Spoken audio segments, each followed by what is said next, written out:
8-man spacing, so we're talking now,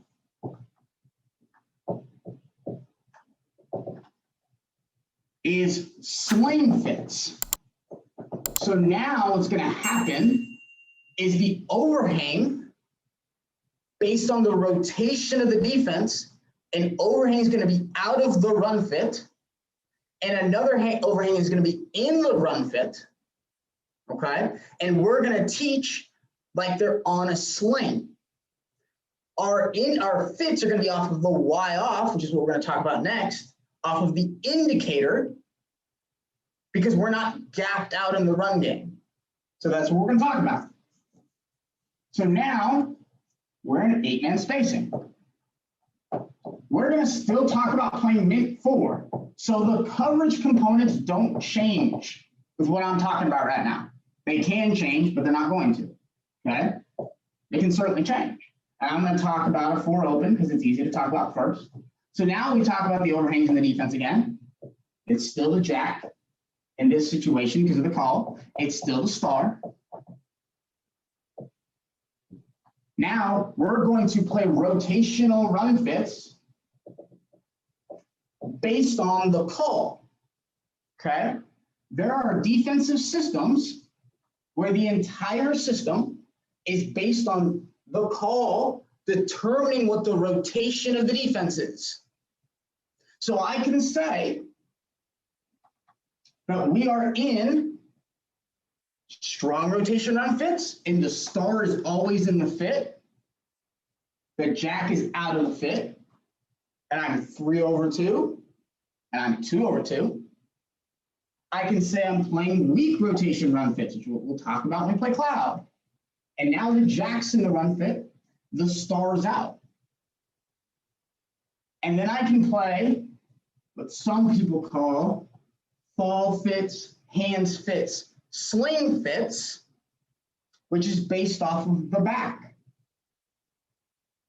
So if I am away from the running back as an overhang in the defense, I am fast in the run fit. I'm doing the exact same thing I did in 9-man spacing in the run game.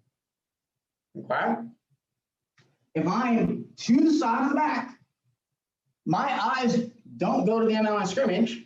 They go to the near back to my coverage. The near back tells me, am I playing some form of fast 3 by the back in the passing game? Because I have to leverage 3 out. I have to leverage 2 out, right? Leverage my coverage. And then my eyes go to my coverage. Okay? I have to sling the fits based on the rotation of that defense. So in this scenario, we play this as sling fits. The jack is out of the run fit. The star is in the fit. We have to do double duty now in the run game. We get inside zone. What do? Now, okay, we're gonna, excuse me. Now, when we get to the Y off, we're gonna play indicator fits off of the Y. In true one back ball, it's gonna look exactly the same as when we play 9-man spacing. Exactly the same, okay? He's gonna be the C gap to the side of the running back. He has to play the C gap or the bend back to the quarterback, okay? He's a surf player, and the Mike's gonna play a nest technique off the intentions of the nose, okay? So how do we do this becomes the question. The teaching is not the same because of how we play the guys up front. When we play, okay, we're going to start one back because it's easier to teach. When we play 8-man run fits, sorry, don't want to do it that way. We're going to, quote unquote, squeeze blocks. We're going to play thick on the offensive lineman. We're still going to line 30-30 and 2x2. Some guys will go 41 and 10 based on back location. The star is in the run fit. So I need to buy a player to play the bend back to the quarterback because the jack is out. He's gone. Right? It's like he doesn't exist anymore. So what do? We use what we call rope-a-dope, fall, or nest. Some people call it nest fits. It's all the same terms. Okay? It's all the same terms. So what am I going to do? I'm reading, because it's one back space, the guard to the near back here, which is going to change when we get the Y off. And now I'm putting my feet in my gap, right? Which he's the C gap player. He's going to put his feet here, nesting off of the 4I. He's going to put his feet in the A gap. He's going to get in what we call a post-snap or pre-snap and post-snap alignment. So now what he's going to do is he's going to be in a post-snap alignment off of the guard. That's going to create horizontal stretch on the offensive lineman. When the offensive lineman comes off, because we are squeezing the center and we are squeezing off the 4I, and we're playing cutoff down the line of scrimmage, this backer can fall back. The Mike backer has to play the C gap to the quarterback. He's the squeeze and pop surf defender. The will backer is going to, when the offensive lineman comes off or the ball falls back, fall back, and he's going to end up overtaking the Mike backer in the C gap as the bend back. Okay? So here we go. Let's make it even smaller by making it bigger. Let's talk about the relationship of the offensive lineman when we squeeze blocks and the backer. If I'm going to squeeze blocks, whether I'm head up or we're playing a 4I, we're going to play this thick, and we're going to look to reach and gather at a 45-degree angle to hang that block. We're going to hang on to them. We're not going to replace the block as long as possible. We're going to protect it. That means scoop is going to look like scoop. Slip might look like scoop, depending on how thick you play it, which becomes really apparent in even front defense. Okay? So I, as the backer, as I in flight, strike, okay, putting my feet in my post-snap alignment, which was what? It was a 30. Okay? A post-snap alignment causes horizontal stretch by the offensive lineman. The combinations have to work horizontally because otherwise you never block him. The ball runs like this and he tackles it. It never gets back here. Okay?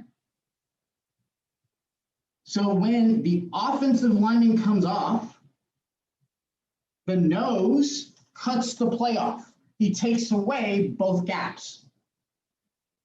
Okay? He can now fall back and play the first open space. Well, where's the next open space? The C gap. Everybody on the same page? Okay. So now, let's put it together. We're playing those fits, and we get a Y-off formation. Put it as 2x2 first, and we'll talk 3x1. Now, what we're saying is based on the back location right now, the star is out of the run fit. He is playing the RPO game to the side of the back. Okay?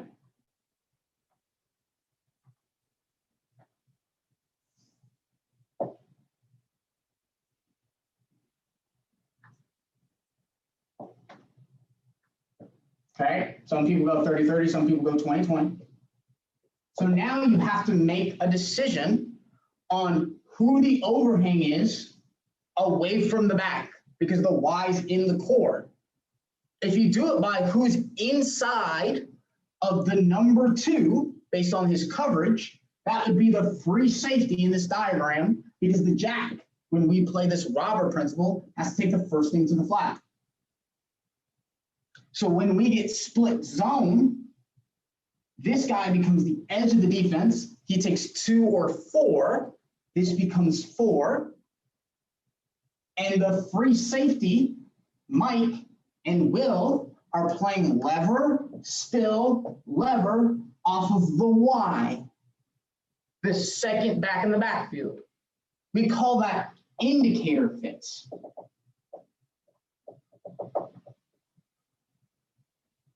Okay? Indicator fits.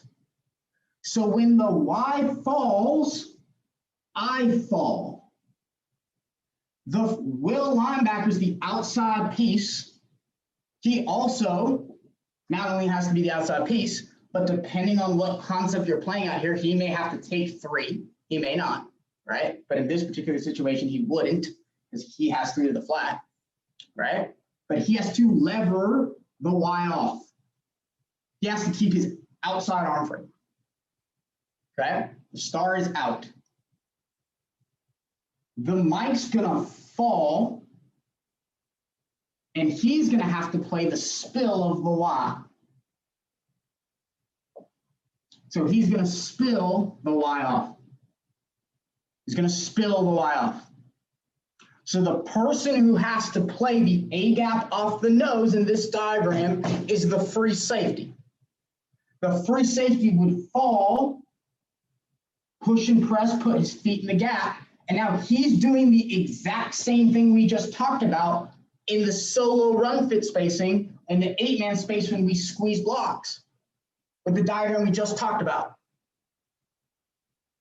So when the center comes off, I continue to fall. So I push laterally, press vertically. When the ball falls back or the offensive lineman climbs, I can fall.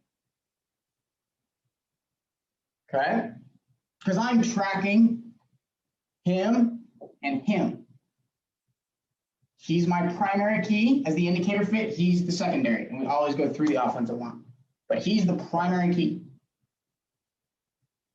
That's completely different than the diagram we showed earlier on 9-man spacing, where this player had to overlap in the defense in the run game.